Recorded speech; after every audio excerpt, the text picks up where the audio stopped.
आइए विस्तार से बताते हैं आपको जापान वैकेंसी के बारे में।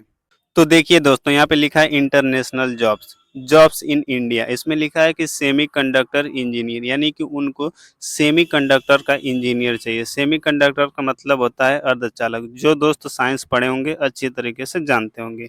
इसके बारे में कुछ लिखा है कि सैलरी आपको 25,44,000 मिलेगी। 25,44,000 ये आपकी सैलरी सालाना है, ठीक।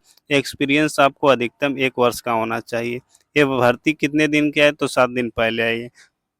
क्वालिफिकेशन क्या होनी चाहिए, तो आपको ग्रेजुएट होना चाहिए। किस में ग्रेजुएट होना चाहिए अभी आपको हम डिटेल में बताएंगे, वो भी हिंदी में बताएंगे, जो लिखा होगा हिंदी में लिखा होगा।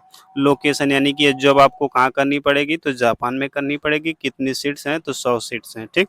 अब चलते हैं इसको हिंदी में देखने के लिए। हम करेंगे क्या, यहाँ पे 3 डॉट पर क्लिक करने के बाद ट्रांसलेट पर क्लिक करेंगे। कुछ सेकंड का समय लेगा, उसके बाद आपको ये टोटल हिंदी में लिखा मिलेगा। देखिए दोस्तों, हो गया।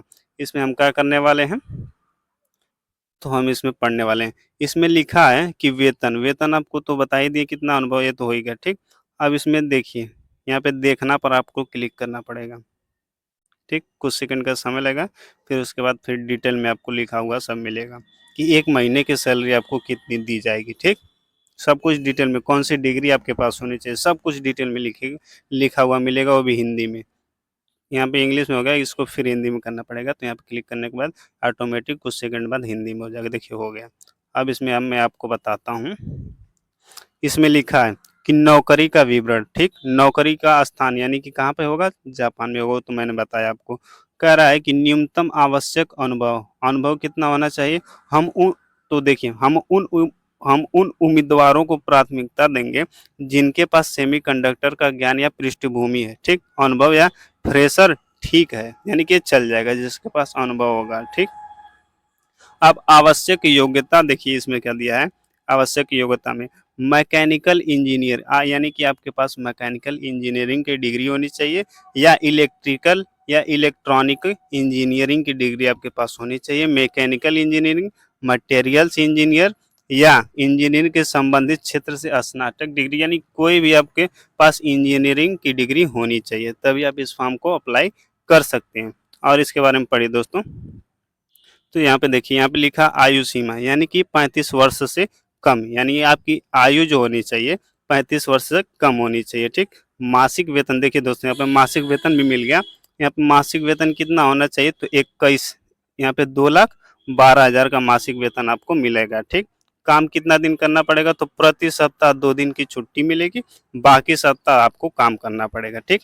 लिखा है कि आवश्यक भाषा, यानी कि वहाँ पे जाएंगे तो आप तो हिंदी तो बोलेंगे नहीं, तो उसके लिए भाषा की रिक्वायरमेंट क्या है कि आवश्यक भाषा, जापान में नियोक्ता के साथ जुड़ने से पहले, ठीक, उम्मीदवार के पास N4 जापानी भाषा की दक्षता होनी चाहिए, ठीक।